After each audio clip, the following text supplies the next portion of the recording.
जय श्री महाकाल बच्चों, आप सभी का हार्दिक स्वागत है अश्विनी कोचिंग क्लासेस पर। बच्चों, आज हम पढ़ने वाले हैं 12th क्लास की हिस्ट्री, यानी कि एक ऐसी बुक जिसके बारे में हमें अपने 12th क्लास में पूरी जानकारी होना चाहिए।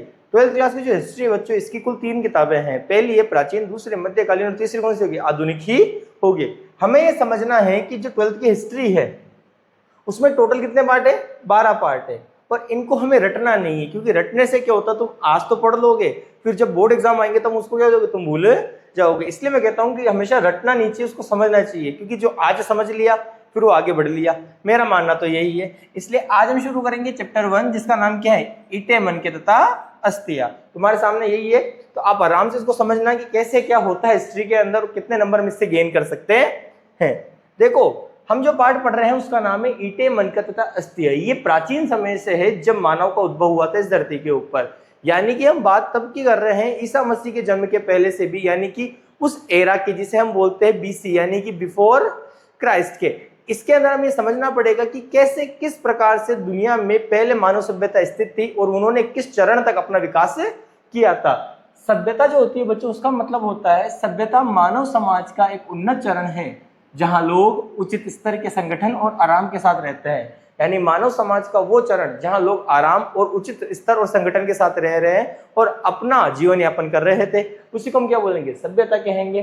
कहते हैं जो सभ्यता वर्ड है बच्चों, सिविलाइज से बना है। सिविलाइज एक लैटिन भाषा का शब्द है, यानी कि जो सभ्यता वर्ड है वो सिविलाइज से बना है और एक लैटिन भाषा का शब्द है जिसका मतलब होता है सिविलाइजेशन, और इसका अर्थ क्या होगा? नागरिक। यानी हम कह सकते हैं कि लैटिन भाषा के सिविलाइज, जिसका अर्थ होता है नागरिक, उससे क्या बना है? सिविलाइजेशन। उसको हिंदी में क्या बोलेंगे? सभ्यता कहेंगे। एक शब्द और आता है संस्कृति। संस्कृति का मतलब क्या होता है? पुरातत्वविद संस्कृति शब्द का प्रयोग पूरा वस्तुओं के ऐसे समूह के लिए करते हैं जो एक विशिष्ट शैली के होते हैं और सामान्यतः एक साथ एक विशेष भौगोलिक क्षेत्र तथा एक कालखंड से संबंध पाया जाता है। यानी कि हम बात कर रहे हैं पुरातत्वविद। पुरातत्वविद का मतलब होता है पुरानी वस्तुओं को खोजने वाले व्यक्ति। हमेशा ये कहते हैं कि जो पूरा वस्तुओं का ऐसा समूह, यानी पुरानी वस्तुओं का ऐसा समूह जो क्या बच्चों एक विशिष्ट शैली के होते हैं और सामान्यतः एक विशेष भौगोलिक क्षेत्र में पाए जाते हैं और एक कालखंड यानी एक टाइम पीरियड से वो क्या रखते हैं? संबंधित रखते हैं। उसे हम क्या बोलेंगे? संस्कृति कहते हैं। हमारे मन में सवाल आना चाहिए कि हमें चैप्टर पढ़ क्यों रहे। देखो, आपने 11th क्लास में पढ़ा होगा मेसोपोटामिया। उस चैप्टर में तब तक लोगों को ये लगता था कि दुनिया में मेसोपोटामिया सबसे पुरानी सभ्यताओं में से एक है।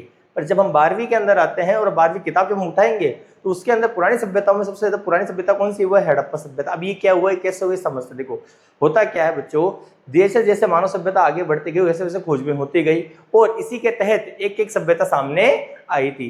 जब हमने मेसोपोटामिया सभ्यता की खोज की थी तब तक हमें हड़प्पा सभ्यता के बारे में कोई जानकारी नहीं थी। तो कहते हैं सन 1920 से पहले ऐसा माना जाता था कि मिस्र की सभ्यता, मेसोपोटामिया की सभ्यता और चीन की सभ्यताएं विश्व की सबसे पुरानी सभ्यताओं में से एक है। लेकिन जब हड़प्पा सभ्यता की खोज हुई और तब से ये सबसे पुरानी सभ्यताओं में से एक है। यानी 1920 से पहले सबको यही लग रहा था कि हड़प्पा सभ्यता सबसे पुरानी सभ्यता नहीं। इससे पहले कौन सी थी? मेसोपोटामिया, चीन और मिस्र की सभ्यता थी। फिर 1920 के बाद में सन 1920-21 में हमारी एक सभ्यता सामने आती भारत के अंदर, जिसका नाम था हड़प्पा सभ्यता, और वो विश्व की सबसे पुरानी सभ्यताओं में से एक बनी।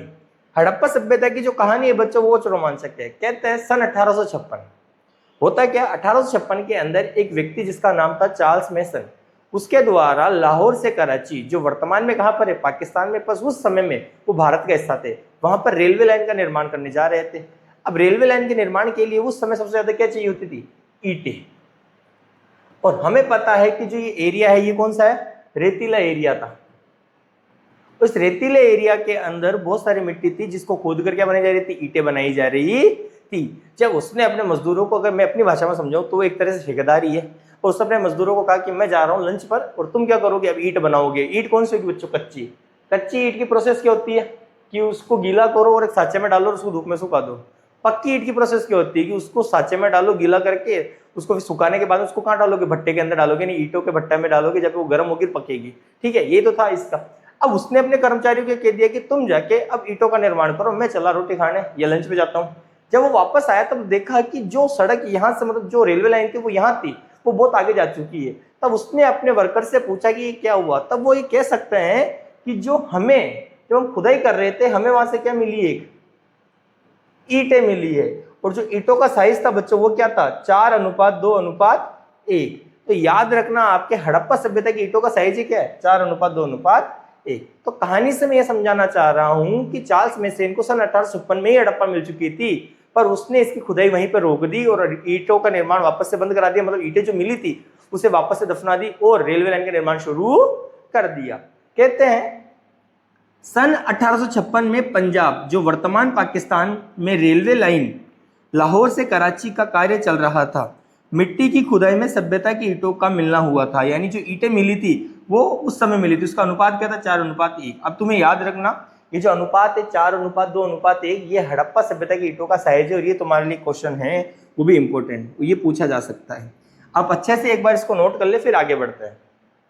अब आगे हम ये समझते हैं कि जब वो ईंटों का निर्माण उसने बंद कर दिया, यानी ईंटें वापस दफना दी और रेलवे लाइन का निर्माण उसने शुरू कर दिया, उसके बाद क्या होता है। कहते हैं उसके बाद भारत में पुरानी वस्तुओं की खोज के लिए एक सर्वेक्षण विभाग बनाया गया था, जिसका नाम ही क्या रखा गया था भारतीय पुरातत्व सर्वेक्षण विभाग। ये क्या है बच्चों, इसी के आधार पर सभ्यताओं की खोज हुई थी और भारत में इसी के आधार पर क्या होगी हड़प्पा सभ्यता की खोज होगी और जो पुरातात्विक स्थल है उनकी खोज होगी।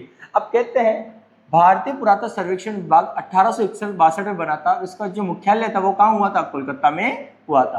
प्रथम डायरेक्टर जनरल जो यानी पहले अध्यक्ष है, पहले जो सचिव बनाए गए होंगे इस अध्यक्ष विभाग का वो कौन थे अलेक्जेंडर कनिंघम थे, जिनको भारतीय पुरातत्व सर्वेक्षण विभाग का क्या बोलते जनक बोलते या पिता बोलते। आप शॉर्ट में क्या याद रख सकते हो AK। अब कहते हैं कि जब भारतीय पुरातत्व सर्वेक्षण विभाग यानी कि पुरानी वस्तुओं को खोजने वाला विभाग बनाया गया था, उसका पहला जनरल कौन था अलेक्जेंडर कनिंघम था। तो फिर आगे क्या होता है, कहते हैं कि इस व्यक्ति को एक मोहर भी मिली थी। क्या मिली थी एक मोहर भी, फिर इसने भी आगे काम नहीं करा। हड़प्पा सभ्यता के बारे में समझते हैं बच्चों अब पूरा। कहते हैं हड़प्पा सभ्यता का कालखंड था वो 2600 ईसा पूर्व से 1900 ईसा पूर्व था। अब होता क्या ये कैसे पता लगा हमें कि 2600 ईसा पूर्व क्या है और 1900 ईसा पूर्व क्या है। देखो मैं अपनी भाषा में समझाता हूँ ईसा पूर्व का मतलब क्या होता है। होता क्या है, अब देखो हमें बात कर रहे हैं कालखंड की। कालखंड क्या होता है, कालखंड का मतलब हो गया कि समय का जो साइकिल है उसको समझना है। कहते हैं कि जो पुराना समय था अपन मान लेते एक लाइन चल रही है, इस पर बीचों बीच एक व्यक्ति का जन्म होता है जिसका नाम था ईसा मसीह। जब ईसा मसीह का जन्म हुआ था ना उस तारीख को इन्होंने क्या घोषित कर दिया अंग्रेजों ने 0। यानी कि ये कह रहे हैं ईसा मसीह के जन्म को इन्होंने 0 घोषित कर दिया। उसके बाद जो भी डेट आएगी उसको इन्होंने नाम क्या दे दिया AD। तब लोगों ने कहा कि ईसा मसीह के जन्म के पहले वाले जो साल थे जब इनके माता पिता हुए दादा दादी हुए उनको क्या बोलोगे, तब उनको नाम दिया गया BC। यानी हम ये कह सकते हैं एक तरह की स्केल है, इधर तो चल रही माइनस वाली संख्या, इधर क्या चल रही है प्लस वाली संख्या। तो आज जो प्लस है उसमें हम कहां तक पहुंच चुके 2026 में। तो अब तुम दिमाग लगा सकते हो ईसा मसीह के जन्म के बाद का समय तो ये आज वाला है और इससे पहले का जो समय था उसको हम बोलते हैं BC। BC का मतलब होता है बिफोर क्राइस्ट और AD का मतलब होता है एनो डोमिनी। यानी ईसा के जन्म के बाद और बिफोर क्राइस्ट का मतलब हो गया ईसा के जन्म के पहले। इसलिए हमेशा जब भी BC आएगा उसके हमेशा डेट के आगे क्या लगेगा ईसा पूर्व, यानी ईसा के जन्म के पहले और इसके क्या लगेगा सिर्फ ईस्वी, यानी ईसा के जन्म के बाद। तो इसी से हमें कालखंड का पता लगता है। अब ये कालखंड जो होता है कैसे पता लग गया, तुम्हें तो समझ में आ गया। ये 0 का मतलब क्या हो गया ईसा मसीह, और ये जो प्लस वाली संख्या इसे बोलेंगे बाद और ये जो माइनस वाली उसे क्या बोलेंगे पहले। अब इसमें क्या होता है बच्चों, इसमें साल से चलते 100, 200, 1000 और अभी कौन सा चल रहा है 2026। पर इसमें उल्टा ऐसे चलेंगे 1000, 500, 100 तो फिर आ गया क्या 0। तो अभी तुम देख सकते हो कि अभी चल रहा है 2026 और वो सभ्यता जब मिली थी उसका कालखंड क्या था 2600। तो हम ये कह सकते हैं कि जो हड़प्पा सभ्यता है वो आज से कितनी हो चुकी है लगभग 4626 साल पहले की, यानी इतनी लंबी सभ्यता को हमने खोज के निकाला था। अब आगे देखते हैं, इसकी तरफ देखते हैं। अब कहते हैं कालखंड का निर्धारण, कालखंड का निर्धारण C कार्बन या 14 विधि से होता है, रेडियो कार्बन पद्धति से होता है। अब ये रेडियो कार्बन पद्धति क्या है, C14 विधि क्या बच्चों, ये विधि एक तरह की ऐसी विधि जिससे हम ये पता लगा सकते हैं कि कौन सी वस्तु का कालखंड क्या था, उसे समय क्रिया क्या थी। कहते हैं इस विधि की खोज BF लिवी ने की थी 1946 में, अमेरिका में की थी। और इस विधि के अनुसार किसी भी जीवित वस्तु में कार्बन 14 और कार्बन 12 की समान मात्रा पाई जाती है। मृत्यु या विनाश की अवस्था में कार्बन 12 यानी C12 तो स्थिर रहता है, मगर जो C14 होता है वो ऑक्सीकरण होता है, धीरे धीरे उसका आंशिक क्षय होता है। यानी रेडियो कार्बन पद्धति क्या है कि हर जीवित वस्तु में कार्बन 12 और कार्बन 14 की समान मात्रा पाई जाती है। जब मृत्यु होती है, विनाश का समय आता है, तो उस कार्बन जो 12 रहता है वो तो स्थिर रहता है, पर कार्बन 14 का धीरे धीरे क्या होता है, आंशिक क्षय होता है। इसी के आधार पर हम किसका पता लगाते हैं, समय का, किसी भी जीवित वस्तु का। इसलिए जब हड़प्पा सभ्यता की खोज हुई थी, वहां से हड्डियां, पुराने जो भी लाशें वगैरह मिली थी, उनसे हमें यही पता निकाला था। अब कहते हैं हड़प्पा सभ्यता की खोज।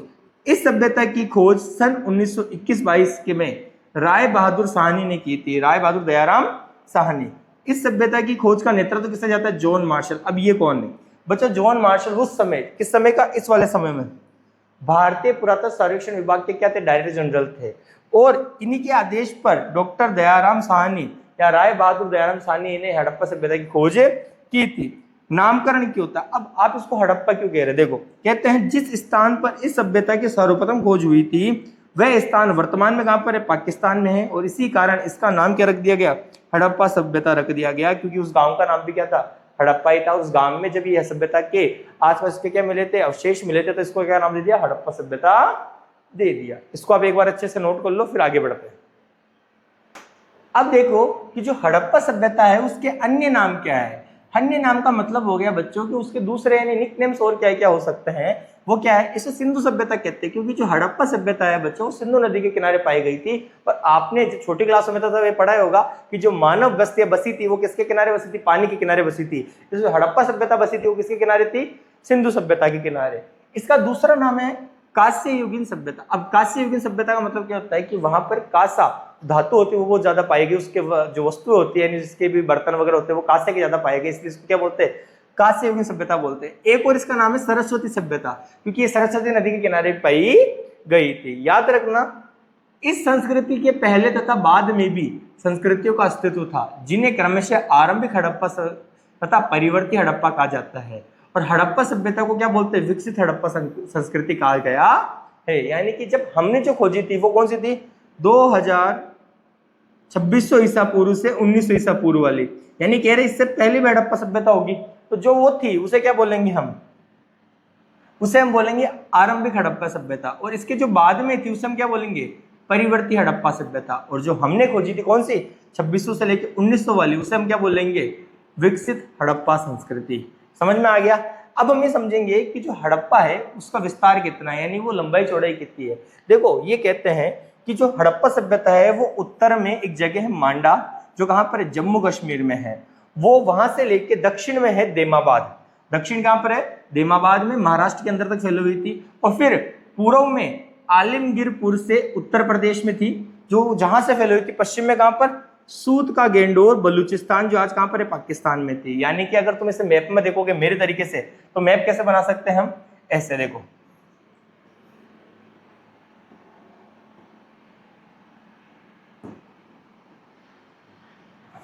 ये लो,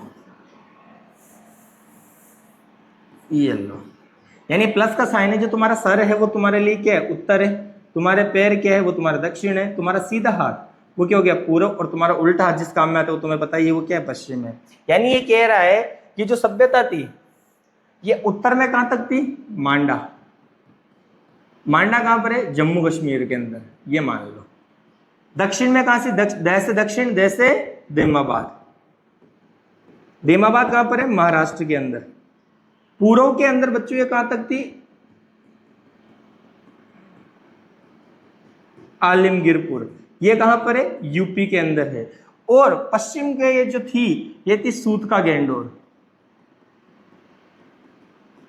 ये कहां पर है, वर्तमान में पाकिस्तान में। यानी ये इसकी लंबाई और चौड़ाई थी, रीछ के क्षेत्र थे, जो तुम्हें याद रखने हैं। अब हम देखते हैं कि ये उत्तर से, जो ये उत्तर हो गया और ये क्या हो गया, मतलब दक्षिण हो गया, ये वहां से कहां तक थी, उत्तर से लेके दक्षिण तक। उत्तर से लेके दक्षिण तक इसकी जो लंबाई थी वो कितनी थी, 1400 किलोमीटर थी। और पूर्व से लेके पश्चिम तक इसकी जो चौड़ाई थी वो कितनी थी, 1600 किलोमीटर थी। अब तुम इसे नोट कर लो। अब हमने ये देख लिया कि हड़प्पा सभ्यता की खोज किसने की थी, कब हुई थी, कालखंड कैसे पता लगाया था, कौन सी विधि थी। हमने ये भी देख लिया कि हड़प्पा सभ्यता का विस्तार क्या था। हम सब धीरे धीरे पढ़ते जा रहे हैं। तो हमें ये भी समझना होगा कि जब ये हड़प्पा सभ्यता विद्यमान थी उस समय में, तब इसके अंदर जो लोग थे वो किस प्रकार अपना जीवन यापन कर रहे थे, यानी वो जीने के कौन कौन से तरीके थे, कौन से काम कर रहे थे जिनसे उनकी आमदनी हो रही थी। तो कहते हैं विकसित हड़प्पा संस्कृति में जीवन निर्वाह के तरीके, निर्वाह का मतलब होता है जीवन यापन, ठीक है। अब कहते हैं हड़प्पा संस्कृति से हमें बहुत सारी वस्तुएं मिली थी, जब हमने खुदाई करी तो हमें बहुत सारी वस्तुएं थी। जैसे तुम यहाँ देख सकते हो, ये तो थी हड़प्पा सभ्यता, ये इसके कुछ मृतभांड है, ये मोहर थी, ये हल था, है ना, ये इसके कुछ खिलौने वगैरह, ये मनके मोतियार, ये जो फसलें थी उनके बीच के दाने वहां से थे, और ये औजार थे।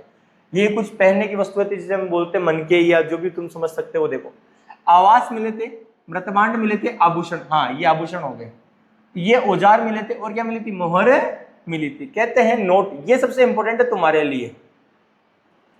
मोहर विशिष्ट पुरावस्तु है जो सेलकड़ी नामक पत्थर से निर्मित जानवरों के चित्र द्वारा उत्कीर्ण होती है।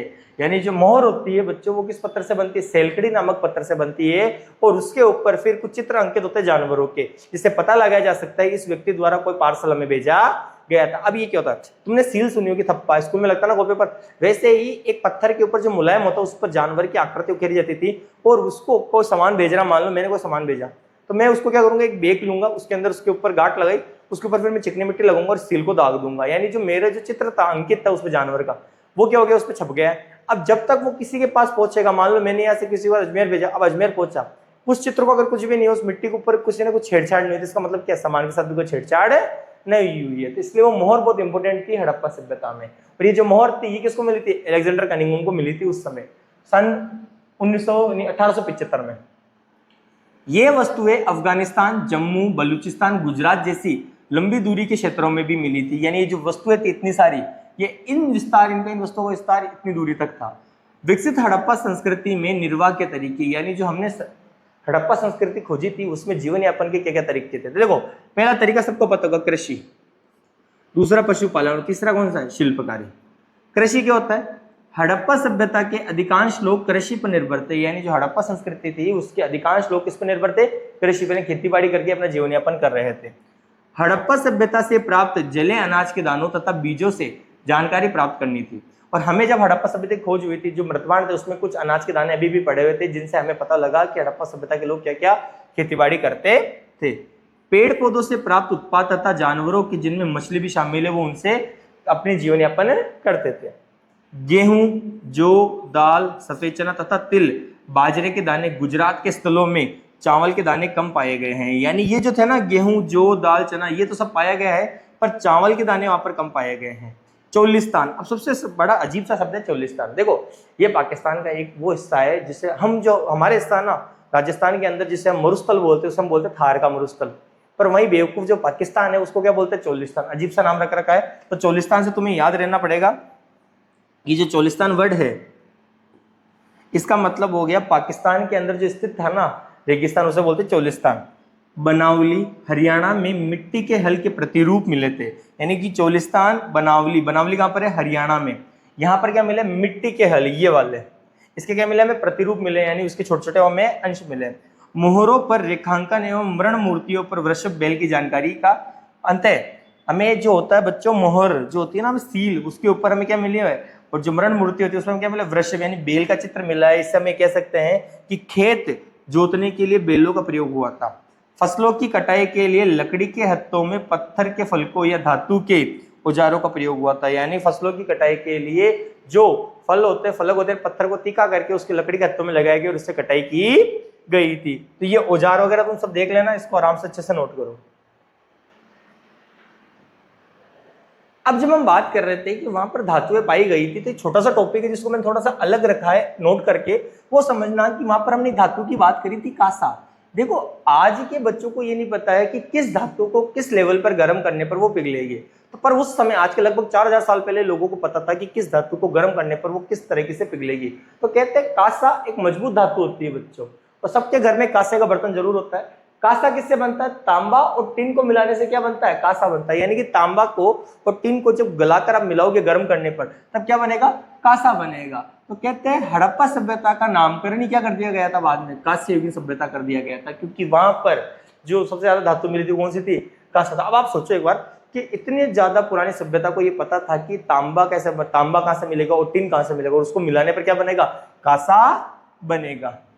कालीबंगा, राजस्थान में जुते हुए खेत के साक्ष्य, इनमें हल रेखाओं के दो समूह समकोण पर काटते हुए जो अलग अलग फसल को उगाने को दर्शाते थे। यानी हम पढ़ रहे थे कृषि जीवन निर्वाह में, ये बोल रहा है कि कालीबंगा, अब याद रखना मैप के अंदर आ सकता है कालीबंगा कहाँ, कालीबंगा राजस्थान में है, यानी काली चूड़ी है जिसको याद रखना।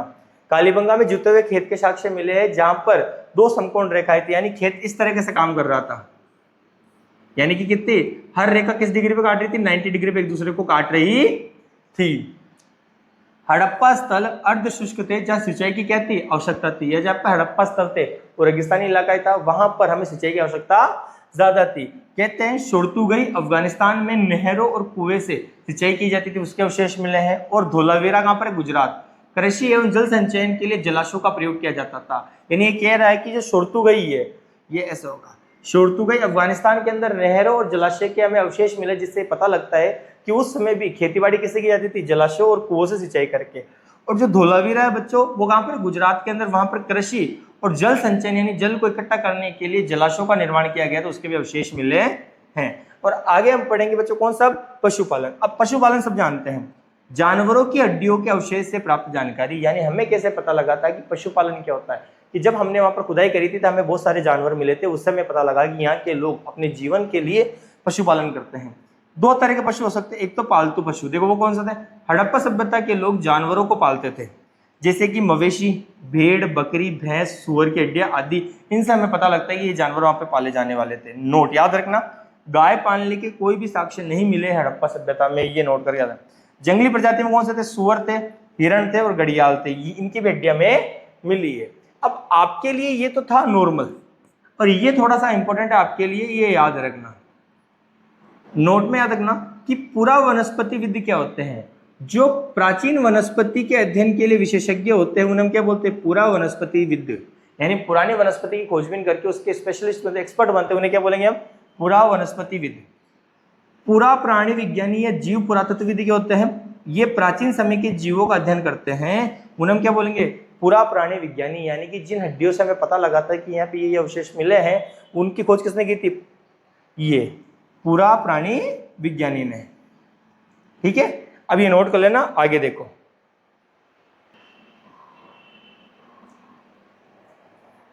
अब आगे देखते हैं लास्ट तरीका जीवन यापन का कौन सा था? शिल्पकारी। हड़प्पा सभ्यता में शिल्पकारी के उत्कृष्ट नमूने मिले हैं, जैसे कि शंख, चक्किया, मनके।